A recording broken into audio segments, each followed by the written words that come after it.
Morning everyone. आज हम लोग इट इज़ निप्रा एकेडमी। आज हम लोग लॉज ऑफ मोशन पढ़ेंगे, जो फर्स्ट का ही होगा, जो कवर करेगा IIT नीट और CBSE क्लास 11th और 12th का सिलेबस। ठीक है, पिछले क्लास में हम लोग क्या पढ़े थे? इक्विलिब्रियम। आज हम लोग इसमें पढ़ेंगे, देखेंगे रिजोल्यूशन ऑफ फोर्स।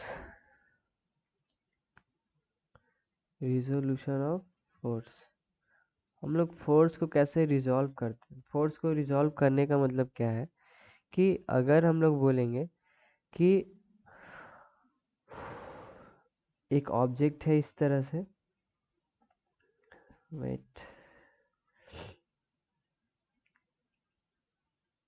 हम अगर बोलें कि ये मेरा ऑब्जेक्ट है, एक ऑब्जेक्ट है, एक बॉक्स है, और ये जो यहाँ पे इसका एज है, एज से हम यहाँ खींच कर इसको यहाँ पे फोर्स F लगा रहे हैं, तो कितना मेरा फोर्स x एक्सिस में लग रहा है और कितना मेरा फोर्स y एक्सिस में लग रहा है, ये हमको पता कैसे चलेगा? तो पता करने के लिए सबसे पहले क्या होता है, क्वेश्चंस में सबसे पहले यहाँ पे आपको एक एंगल दिया हुआ रहेगा, एक एंगल आपको दिया हुआ रहेगा। सपोज ये यहाँ पे दिया हुआ है थीटा।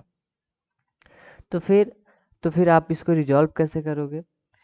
हम लोग पाइथागोरस थ्योरम में पढ़ते थे,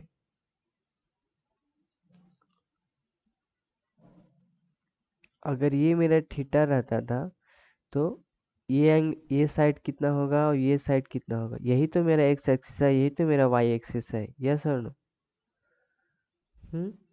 तो एक्स मेरा कितना हो जाता था यहाँ पे, एक्स मेरा कितना हो जाता था, देखो पाइथागोरस थ्योरम पे यहाँ पे करोगे सपोज, तो फिर ये मेरा इधर कितना हो जाता है, कॉस थीटा।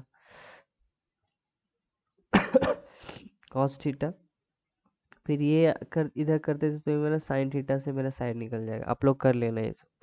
फिर देखो यहाँ पे, अगर हम यहाँ पे x निकालना चाहें, अगर हम यहाँ पे x निकालने का कोशिश करेंगे और ये मेरा y है, तो f कितना हो जाएगा, f, इधर हम f,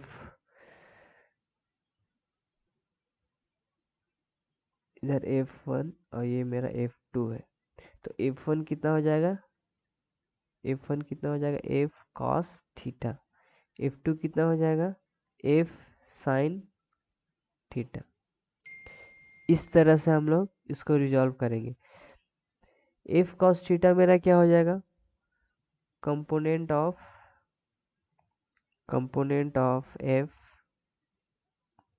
f along AC, ये कितना हो जाएगा, कंपोनेंट ऑफ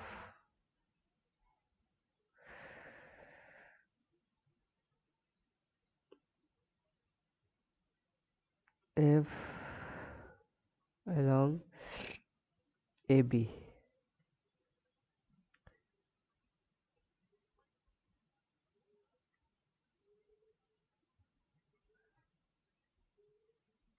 मतलब ये मेरा x एक्सिस की तरफ, ये मेरा y एक्सिस की तरफ। हम लोग इसी तरह से हम लोग हमेशा फोर्स को रिजॉल्व करेंगे। सपोज जब ये क्वेश्चंस में था, ये क्वेश्चंस में भी सेम उसी तरह से हमको लगाना है। ठीक है, अगर मेरा बॉक्स अगर इधर स्लिप कर रहा है, इधर नीचे आ रहा है, तो इसका अपोजिट में फ्रिक्शन फोर्स लगेगा। इस फ्रिक्शन फोर्स में इधर mg है। सपोज अगर इस तरह से मेरा ऑब्जेक्ट है, यहाँ पे इस तरह से यहाँ पे आपका थीटा दिया हुआ है, तो यहाँ पे क्या हो जाएगा mg, इधर क्या हो जाएगा mg cos थीटा, इधर क्या हो जाएगा mg sin थीटा। आप बोलोगे ऐसे कैसे हो जाएगा? देखो देखो, यहाँ पे थीटा है तो ये वाला एंगल मेरा क्या हो जाएगा, थीटा। जब ये एंगल थीटा हो जाएगा, सिंपली एक याद करने का एक तरीका है, जिससे एंगल चिपका रहे, जैसे ये साइड है, ये साइड से चिपका हुआ है, इसको आप cos थीटा ले लो, कोई भी है। सपोज इधर t है तो इधर क्या हो जाएगा, t cos थीटा। अगर उसी तरह परपेंडिकुलर देखो, इससे चिपका हुआ नहीं है, तो ये क्या हो जाएगा, t sin थीटा। इस तरह से हम लोग रिजॉल्व करते हैं। आप एफ को भी रिजॉल्व कर सकते हो, जिसको मन उसको आप रिजॉल्व कर सकते हो, क्वेश्चन के हिसाब से पता चलेगा किस तरह से रिजॉल्व करना है। चल यहाँ तक ठीक है, हम लोग क्वेश्चन के माध्यम से समझ लेंगे। यहाँ पे एक क्वेश्चन है, resolve horizontally and vertically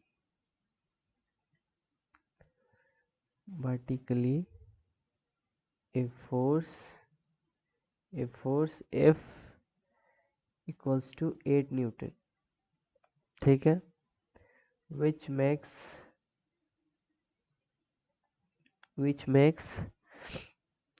an angle of 45 degree with the horizontal।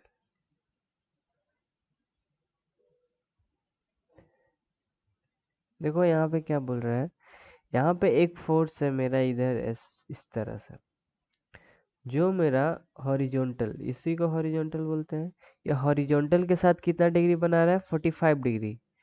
तो बोल रहा है कि अब आप बताओ कि हॉरिजॉन्टली और वर्टिकली फोर्स का रिजोल्यूशन कैसे होगा, मतलब फोर्स का वैल्यू कैसे होगा। तो आप कैसे लोगे, हम क्या बताएं, जिससे चिपका हुआ रहेगा आप उसको cos थीटा ले लो।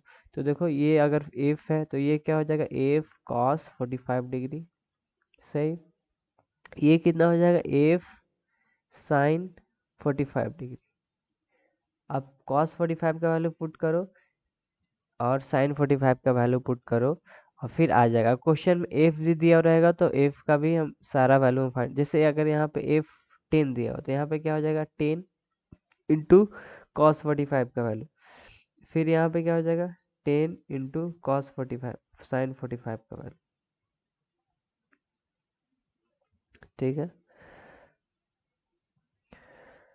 चलो इसी में एक क्वेश्चन है, अगर आपके पास एक बॉक्स ऐसे दिया हुआ है, ठीक है, अगर आपके पास एक ए बॉक्स दिया हुआ है जो इस तरह से है, यहाँ पर भी आपको, ये आपका 45 डिग्री है, ठीक है, और इधर से अगर हम फोर्स लगा रहे हैं, जो आपका इधर कितना है,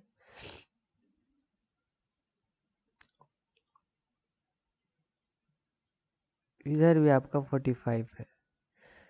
तो अगर ये फोर्स मेरा इधर 10 है, इधर मेरा कितना है, 15 है, तो बॉक्स किधर मूव करेगा, बॉक्स किधर मूव करेगा, फास्ट फास्ट। फोर्स मेरा, जैसे कहते हैं ना, एक लड़का अगर बीच में खड़ा होता है दोनों हाथ फैलाकर, तो इधर कोई इसको इधर ऐसे खींच रहा है, कोई इसको इधर ऐसे खींच रहा है, ठीक है।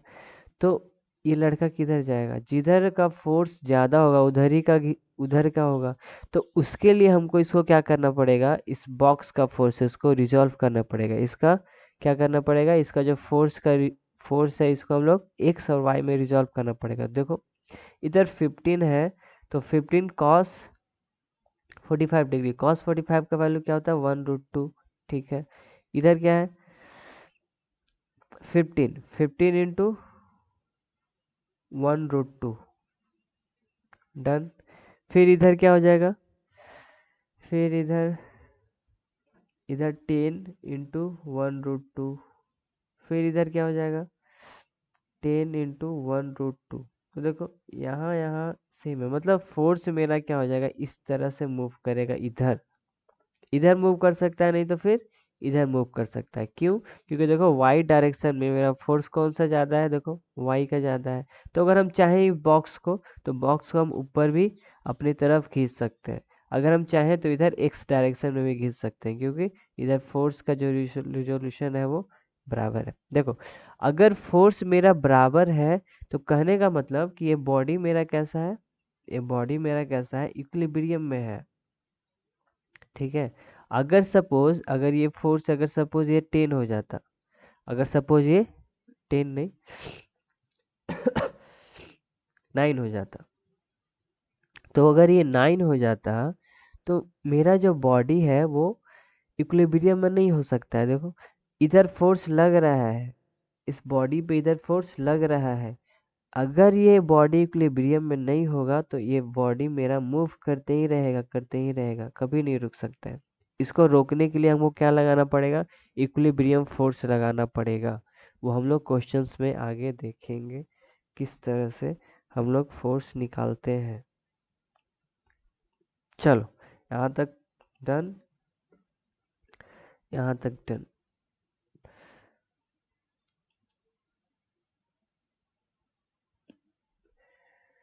एक हम लोग पढ़ेंगे टॉक। इसको क्या बोलते हैं? टॉक। जैसे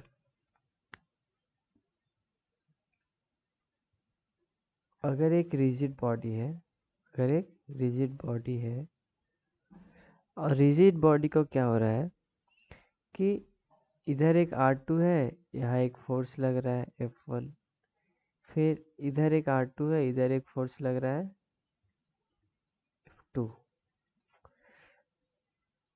यहाँ 90 डिग्री फॉर्म कर रहा है। तो मेरा टॉर्क का वैल्यू क्या हो जाता है? टॉर्क का वैल्यू क्या हो जाता है? एफ आर परपेंडिकुलर, मतलब एफ के साथ जो इसका परपेंडिकुलर जो डिस्टेंस होगा वो मेरा टॉर्क का वैल्यू होता है। देखो तो इसका क्या हो जाएगा? टॉर्क हम इस तरह से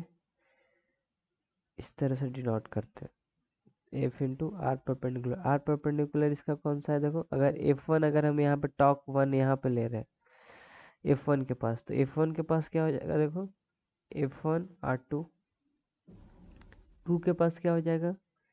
एफ टू आर वन। ठीक है, ये लिख लो, एफ इंटू परपेंडिकुलर डिस्टेंस।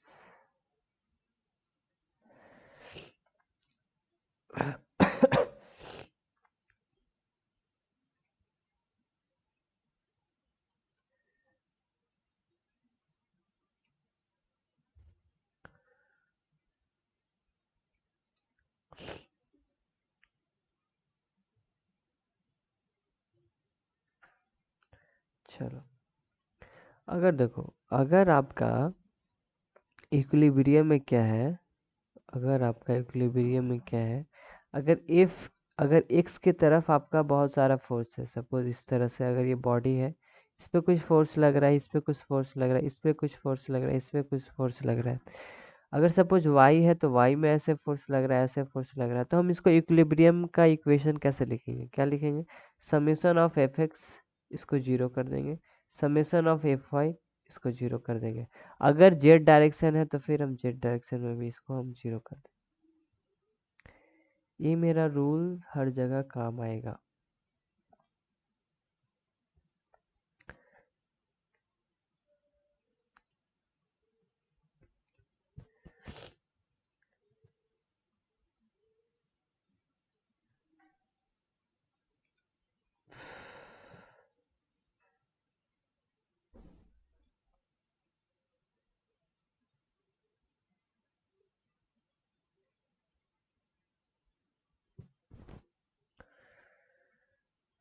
चलो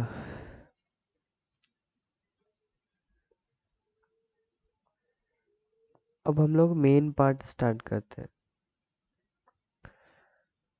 मेन पार्ट क्या है इस चैप्टर का? Newton laws of motion.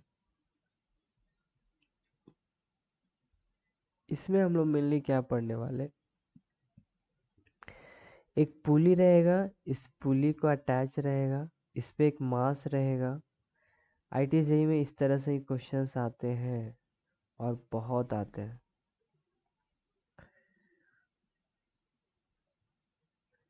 इस तरह से बॉडी अटैच रहेगा। सपोज अगर इधर, अगर मेरा मास किधर ज़्यादा होगा, इधर दो मास है, तो सपोज सिंपली इधर आएगा, इधर एक्सेलरेशन इधर होगा। ठीक है, तो हम लोग यहाँ पे क्या पढ़ेंगे, और हम लोग क्या पढ़े पहले देखें कि अगर मेरा सेम स्ट्रिंग होगा तो टेंशन सेम होगा। ठीक है, तो इसमें क्या होगा, अगर ये बॉडी है तो बॉडी के ऊपर टी लगेगा।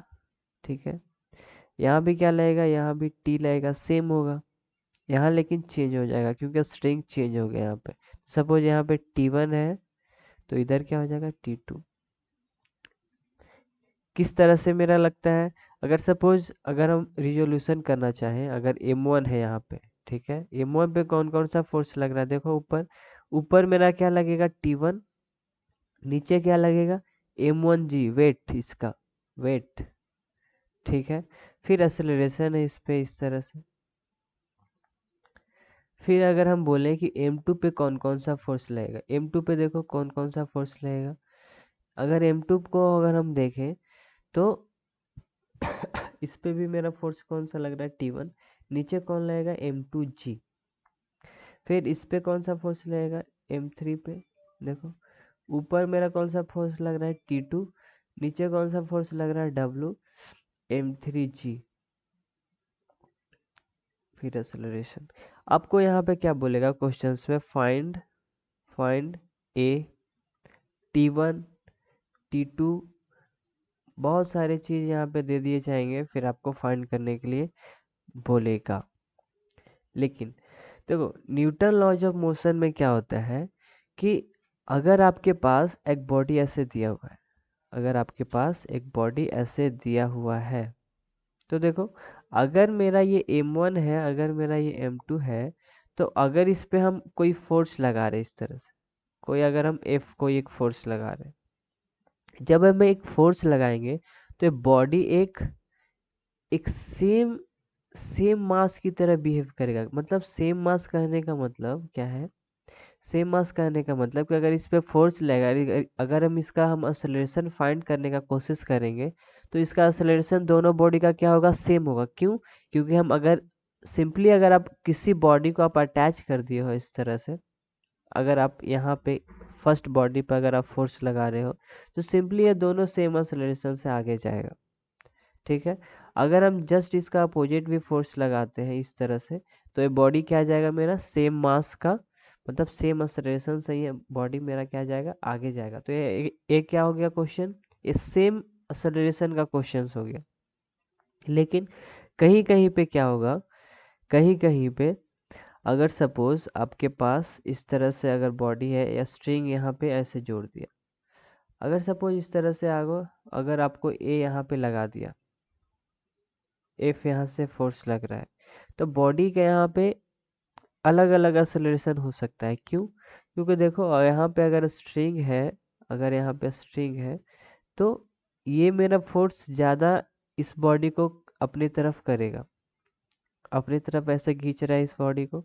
जब अपनी तरफ करेगा तो सिंपली यहाँ पे एक्सेलरेशन इसका कुछ चेंजेज होगा। मतलब सपोज अगर ये यहाँ बढ़ जाएगा तब तक ये फोर्स तब जाकर यहाँ पे आएगा, मतलब एक्सेलरेशन यहाँ पे सेम नहीं होगा। लेकिन अगर यहाँ पे फोर्स लगेगा तो अगर ये बॉडी दोनों यहाँ मूव करेगा तो सिंपली यहाँ भी मूव करेगा, साथ में ही करेगा, तो इसका एक्सेलरेशन सेम हो जाएगा। हम अलग अलग क्वेश्चंस आगे देखेंगे किस तरह से सेम एक्सेलरेशन का क्वेश्चंस आते हैं, किस तरह से अलग अलग एक्सेलरेशन का क्वेश्चंस आते हैं। तो आपको क्या करना है, यहाँ पे आपको कुछ नहीं करना है, एफ एक्स इक्वल टू 0 और एफ वाई इक्वल टू 0। अगर मेरा एफ एक्स है, अगर एक्सेलरेशन है तो हम यहाँ पे क्या कर देंगे, एफ एम ए कर देंगे। अगर वाई है तो यहाँ पे एम ए कर देंगे। क्यों एम ए करेंगे, क्योंकि न्यूटन लॉज ऑफ मोशंस में क्या होता है, F equal to M A, second law of motion, ठीक है। फिर हम लोग क्या देखे हैं कि अगर अगर ये बॉडी रेस्ट है, अगर ये बॉडी रेस्ट है, न्यूटन क्या कहता है, अगर ये बॉडी रेस्ट है तो इसका इनर्शिया कैसा है, इसका इनर्शिया रेस्ट है। इसका इनर्शिया क्या कहता है, इस बॉडी का इनर्शिया रेस्ट है। मतलब अगर जब तक हम इस पे फोर्स नहीं लगाते हैं तब तक ये बॉडी मूव नहीं करेगा। मतलब ये इसका इनर्शिया ऑफ सिस्टम क्या होगा, रेस्ट में होगा। सेकेंड लॉ ऑफ मोशन में क्या करते हैं, dp बाई dt, मतलब rate of change of momentum equals to M A, जो हमको क्या देता है, dp बाई dt मेरा एफ भी देता है, जो हमको F equals to M A हम लोग पढ़ते हैं। फिर थर्ड क्या बोलता है, अगर इस बॉडी को अगर हम एफ इक्वल्स टू 10 न्यूटन का फोर्स से अगर हम इसको हम आगे ऐसे पुश दे रहे हैं तो ये बॉडी भी हमको कितना देगा, अपोजिट अपोजिट रिएक्शंस, मतलब 10 न्यूटन से ही हमको ये अपोजिट फोर्स देगा। सपोज अगर ये बॉडी दोनों अटैच है इस तरह से, ठीक है, तो अगर ये दोनों अटैच है तो अगर ये इधर एन, अगर इधर मेरा किसे हम पहले ही समझाए हैं, अगर दो बॉडी अटैच है तो ये मेरा नॉर्मल फोर्स यहाँ पे लगता है। मतलब अगर ये 1 है ये 2 है तो 1 क्या करेगा 2 पे लगाएगा और 2 क्या करेगा 1 पे लगाएगा। ये मेरा क्या होता है थर्ड लॉ ऑफ मोशन। ये मेरा क्या होता है third law of motion. Wait,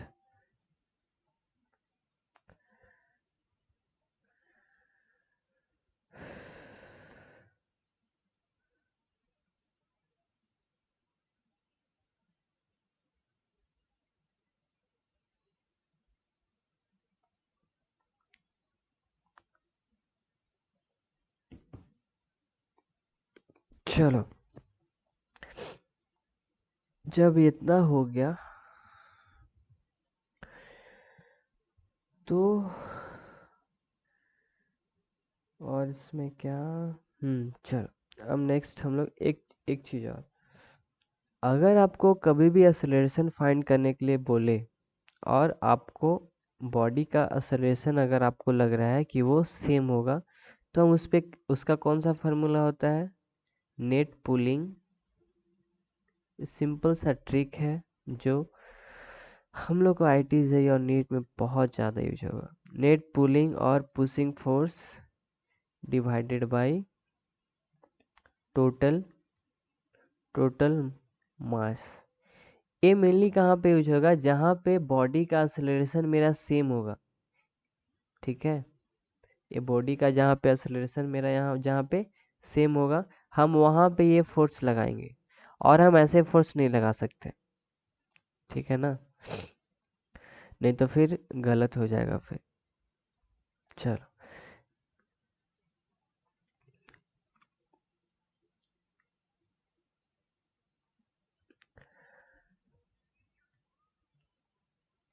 इस पे एक क्वेश्चन है, जैसे आपको यहाँ पे एक पुल्ली दिया है, आप इसमें से पुल्ली बॉडी यही सब का क्वेश्चंस करोगे मेनली। अगर आपके पास यहाँ पे दो मास दिया हुआ है, ये समझो एम है, ये आपका क्या है 2m, तो 2m है तो ये मेरा अगर ए से आएगा तो ए से क्या जाएगा ऊपर, ठीक है। तो इसका एक्सेलरेशन क्या हो जाएगा, इसका एक्सेलरेशन क्या हो जाएगा, तो देखो सबसे पहले यहाँ हम क्या निकालेंगे mg वेट, इसका क्या हो जाएगा 2mg। तो एक्सेलरेशन का क्या फॉर्म होता है नेट नेट पुलिंग और पुशिंग फोर्स, नेट पुलिंग और पुशिंग फोर्स। तो कितना हो जाएगा देखो, अगर अगर ये बॉडी नीचे जा रहा है तो यहाँ पे क्या हो जाएगा 2mg माइनस इधर ऊपर जा रहा है mg, ठीक है, यही तो मेरा फोर्स है वेट। फिर यहाँ पे देखो 2 और 3 3m, तो यहाँ पे क्या हो जाएगा देखो,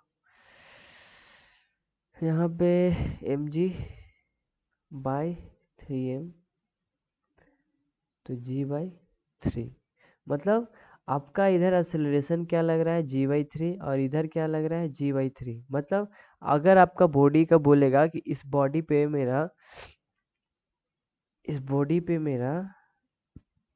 कितना इसका फोर्स है, तो यहाँ से हम इजिली कैलकुलेट कर सकते हैं mg की मदद से, यहाँ भी कैलकुलेट कर सकते हैं। तो मतलब एक्सेलरेशन मेरा इस बॉडी पे g3 लग रहा है, इसको क्या लग रहा है g/3। अगर दोनों को सेम लेंगे तो सिंपली आप बचपन में पढ़े हो माइनस g/3 हो जाएगा। हम इस तरह से एक्सेलरेशन फाइंड कर सकते हैं, समझ में आया ना। देखो हम कैसे फाइंड करेंगे, ये बॉडी मेरा अगर ये 2m मास है तो सिंपली बात है कि 2m मास मेरा नीचे आएगा, ज़्यादा फोर्स मेरा इधर है तो इधर मेरा एक्सेलरेशन आप ले लो। क्यों, क्योंकि देखो अगर एक बाइक चल रहा है रोड पे, अगर ये बाइक आगे भाग रहा है तो सिंपली इसका एक्सेलरेशन आगे है, कोई एक बाइक पीछे जा रहा है आप ही का अपोजिट में, तो इसका एक्सेलरेशन मेरा आगे पीछे है। उसी तरह 2m मास इधर है m मास इधर है तो सिंपली सबसे ज्यादा फोर्स किस पे लगेगा 2m पे लगेगा, सिंपली बात है। तो 2m पे लगेगा तो एक्सेलरेशन सबसे ज़्यादा, नीचे आएगा तो नीचे इधर ले लो, तो सिंपली बात है इसका ऊपर जाएगा। जब ऐसा होगा तो वेट आपका क्या हो जाएगा 2m का, 2m का वेट इक्वल्स टू क्या होता है mg, बचपन में ही पढ़े हो। तो इसका मास क्या है 2m है g, ठीक है ले लिए, इसका क्या होगा mg। तो एक्सेलरेशन का फॉर्मूला क्या बोलता है, नेट पुलिंग और pushing force divided by total mass. तो देखो इसका पुलिंग और पुशिंग फोर्स कितना है, देखो इधर 2m इधर है, माइनस इधर mg है, तो mg हो गया बाई 3m हो गया, यहाँ क्या हो गया g/3। Done done. तो हम इस तरह से हम एक्सेलरेशन किसी भी बॉडी को हम लोग फाइंड कर सकते हैं। अगर देखो, अगर आपका यहाँ पे टेंशन बोलेगा फाइंड करने के लिए, देखो दोनों सेम स्ट्रिंग है तो टेंशन सेम होगा। तो सबसे पहले एम ले लो, इस पे कौन कौन सा फोर्स लग रहा है, ऊपर मेरा टी लग रहा है, नीचे मेरा कौन सा फोर्स लग रहा है एम जी लग रहा है। तो आप यहाँ पे फाइंड कर सकते हो T minus M G M A, M into A आपका कितना है g/3। तो आप यहाँ से कैलकुलेट कर लो g/3 माइनस एम जी, तो कितना हो गया mg-3mg इक्वल्स टू -2mg/3। ठीक है, इस तरह से हम लोग कैलकुलेट कर लेंगे। क्यों, क्योंकि ऐसा देखो, इसका वाई डायरेक्शन में मेरा फोर्स क्या है, ऊपर मेरा टी लग रहा है, नीचे मेरा जी लग रहा है, तो टी माइनस जी। क्यों हम टी माइनस जी, क्यों, क्योंकि एक्सेलरेशन बॉडी का मेरा ऊपर में है, तो हम सबसे पहले ऊपर का फोर्स लेंगे, ऊपर का फोर्स लिए टी माइनस नीचे का मेरा कौन सा फोर्स है जी, एम जी ले लिए। अब इधर ही हम जस्ट बताए थे कि अगर अगर हम एफ वाई करेंगे तो F Y equals to M A करेंगे, अगर मेरा जीरो होगा इक्विलिब्रियम होगा तो हम जीरो ले सकते हैं। तो देखो यहाँ पे इस बॉडी के पास एक्सेलरेशन है, इसलिए हम यहाँ पे हम एम ए ले लिए। तो एम ए एम है बॉडी का, ठीक है ना, यहाँ पे हाँ इस बॉडी का क्या है एम है, तो यहाँ पे एम ए लेके ले लिए। और फिर ए आपका क्या फाइंड किया आप g/3, तो g/3 पुट कर दिए। आप यहाँ से टी कैलकुलेट कर लिए, चेक करो तो इसका भी टी सेम है क्या, इसका भी टी सेम है क्या, क्या होगा यहाँ पे 2mg minus T equals to M A, M 2m g/3। ठीक है, तो t equals to minus T equals to क्या हो जाएगा 2mg/3 माइनस 2mg, तो यहाँ पे क्या हो जाएगा 3, तो 2mg माइनस 6mg, है ना। तो देखो यहाँ पे कितना आ जाएगा 4 माइनस 4mg/3, सही है। 2mg minus 3, 2mg/3, t equals to 2mg, ठीक है, माइनस 2mg, सही है, 3 2mg 6, सही है। तो यहाँ पे कितना हो जाएगा देखो 2 माइनस 2mg, लेकिन डिफरेंट आ रहा है यहाँ पे, ऐसे कैसे हो सकता है, सेम आना चाहिए। ये सेम स्ट्रिंग है, सेम स्ट्रिंग का मेरा हमेशा मेरा टेंशन सेम होता है।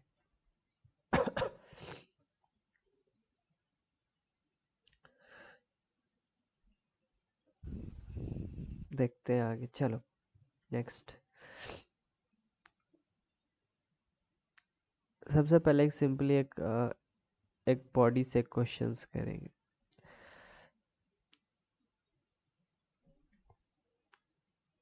फिफ्टीन मिनट्स और ये सेशंस होंगे, इसके बाद नेक्स्ट सेशन, अगले सेशन में सिर्फ और सिर्फ क्वेश्चंस होंगे इस पे।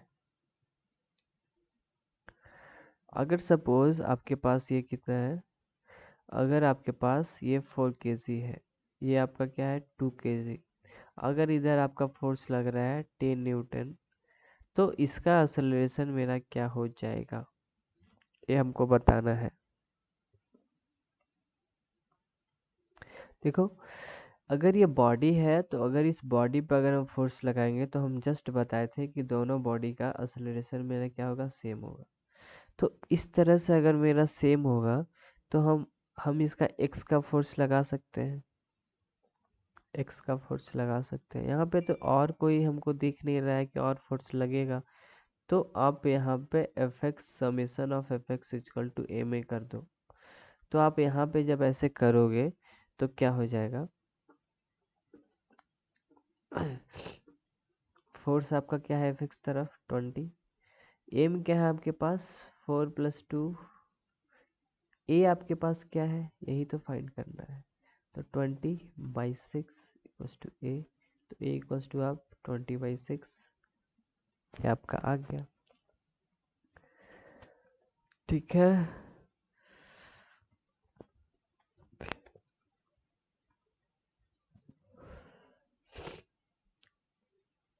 नेट पुशिंग और पुलिंग से भी आप निकाल सकते हो।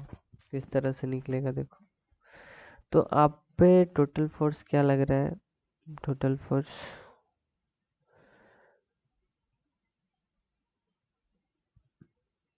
वो क्वेश्चंस में 20 है। तो देखो, तो नेट पुलिंग और पुशिंग फोर्स से कैसे निकालेंगे, टोटल फोर्स कितना है 20 बाई टोटल मास कितना है 4 to 6, 20/6 direct.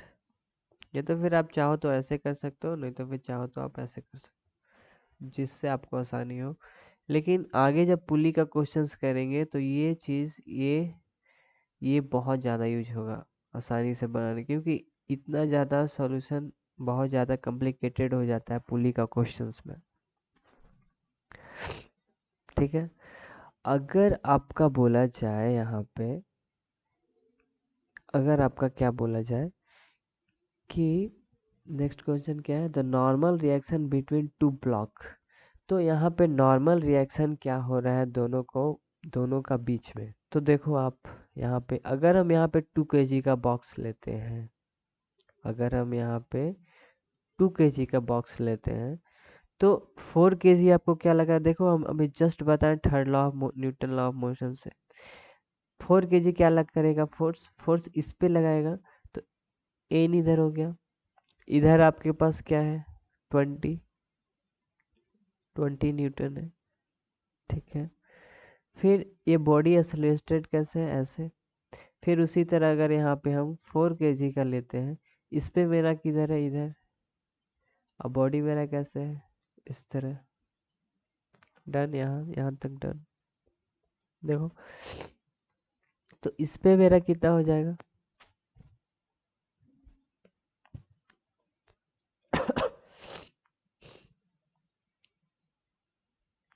20 minus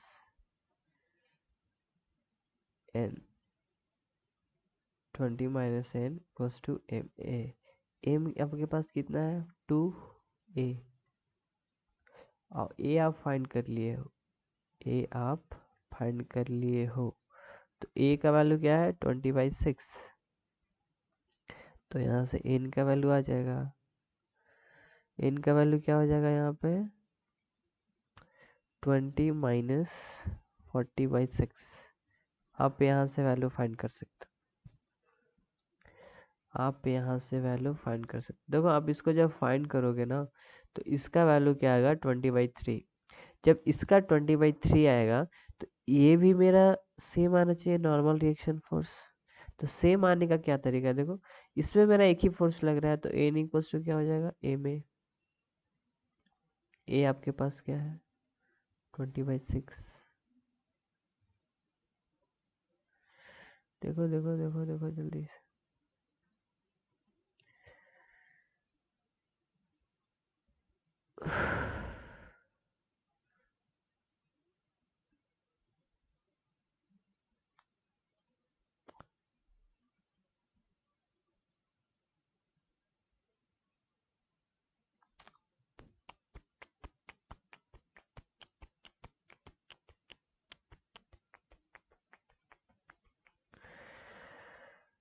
four to six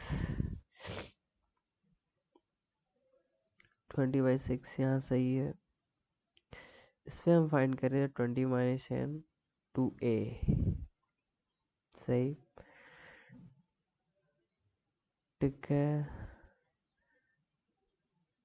ठीक है।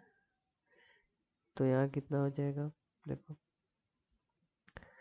6 120 माइनस 40 इक्वल्स टू 80/6। तो 43, तो 40/3 आया यहाँ पे, 20/3 नहीं आएगा, 40/3 आया। तो देखो यहाँ पे 2 3 40/3। देखो दोनों का नॉर्मल रिएक्शन फोर्स मेरा क्या है, सेम है।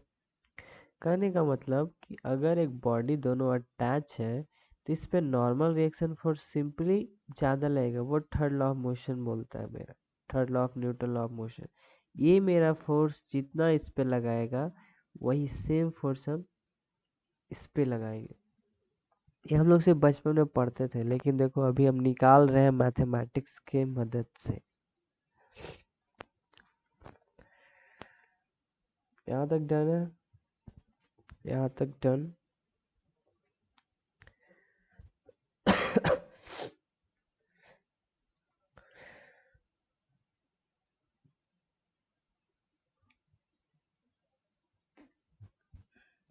घर से ये क्वेश्चंस करके आना,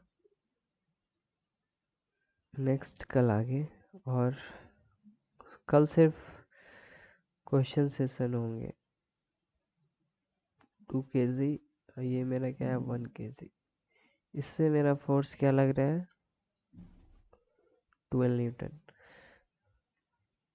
तो यहाँ पे ए आपको फाइंड करना है और इन फाइंड करना है सबके बीच में, और चेक करना है कि मेरा third law of Newton, third law of motion यहाँ पे वेरीफाई कर रहा है या नहीं।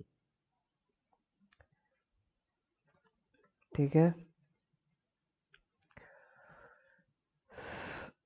आज हम लोग क्या पढ़े, आज हम लोग कुछ ज़्यादा नहीं पढ़े, बस इक्विलिब्रियम का थोड़ा सा पार्ट और किस तरह से हम क्वेश्चंस में आगे बढ़ेंगे सॉल्यूशन करने के लिए।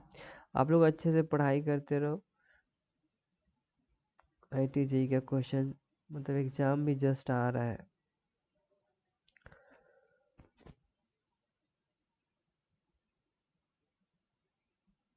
और आप चाहो तो कुछ भी हो सकता है, नहीं चाहो तो कुछ भी नहीं हो सकता।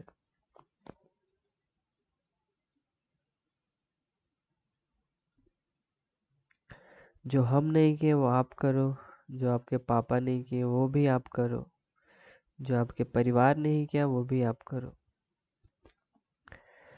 Just feel proud of yourself.